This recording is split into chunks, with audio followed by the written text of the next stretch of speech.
ሴንሪዩ ናፍቆት ሌት በእግረ ልቦና መንጎድ ሀበ ደርበጮን ደሴት እላንት በደርበጮን ቱሉ ጉዶ ደሴት ያላችሁ ነገደ አእዋፍ እንደምን ከረማችሁ?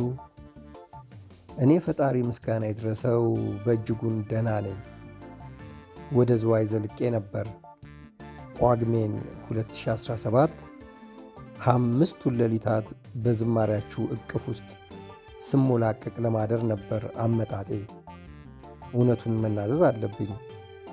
ለጸሎት ለሱባኤ ሳይሆን በእናንተው ዝማሬ ለመቀደስ ነበር ሐሳቤማ። ግን ምን ያደርጋል፣ ዘንድሮስ የአካባቢው ፖለቲካ እጎበኛችሁ ዘንድ አልፈቀደም። የሞተር ጀርባ ታግዷል ምናምን ተባልኩ። እንግዲህ ሐይቁን በዋና አልዘልቀው ወይ በርሬ እንዳልታደም እንደናንተ አክናፍ የሉኝ። ዝዋይ ከተማ ኪዳነ ምሕረት ቤተክርስቲያን አካባቢ አውደልድዬ ተመለስኩ። የጉጉቴን መጠን ግን ናፍቆት ሌት በእግረ ልቦና መንጎድ ሀበ ደርበጮን ደሴት በማለት የራሮት ሴንሪዩ ከተብኩ። ወዳጆቼ ሆይ እንኪያስ አንድ ውለታ ብቻ ልማጸናችሁ።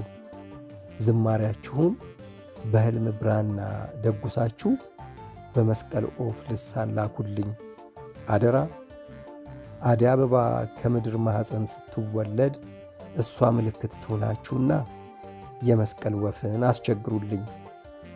ከመስቀል ኦፍ ጋር የቀደመ ውለታ ስላለን አታስቀይማችሁም፣ አታስቀይመኝም።